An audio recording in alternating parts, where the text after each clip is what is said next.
की तुमच्यासारखा दिसणारा एक मावळा आपल्या सैन्यामध्ये आहे आणि त्याचं नाव शिवा काशीद आहे, तो नाभिक समाजाचा आहे, हुबेहूब शिवाजी महाराजांसारखा दिसतो। आपण असं वातावरण करू, छत्रपती शिवाजी महाराज आता तुम्हाला शरण येत आहेत, तुम्हाला भेटायला येत आहेत, तुमच्याशी तह करायला येत आहेत, आता मराठे मागे घेत आहेत, असं वातावरण तयार केल्यानंतर शत्रू गोटामध्ये आनंद पसरला, लोक ढिली पडली। निवडणूक वेळ असं ना, आपली लय पार्टी पुढे आहे, आपण ढिलं पडतो, तसं ते ढिले पडले आणि तिथं त्यांनी नियोजन केलं की पालखीतून शिवा काशीद जाईल, छत्रपती शिवाजी महाराजांसारखा दिसणारा।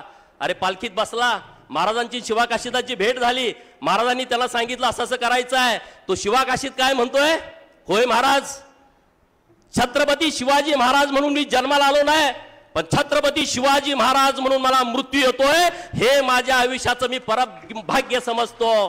त्याला माहित आहे खाली गेल्यानंतर त्याचा गळा कापला जाणार आहे। अरे पण तो जातीवंत मावळा, त्याच्यावरती कुणी पुस्तक लिहिलं नाही, त्याच्यावरती कुणी या महाराष्ट्रामध्ये बोलत नाही का? या महाराष्ट्रातले जे इतिहास तज्ञ आहेत या विषयावरती का नाहीत बोलत? बोलायला पाहिजे, लिहायला पाहिजे।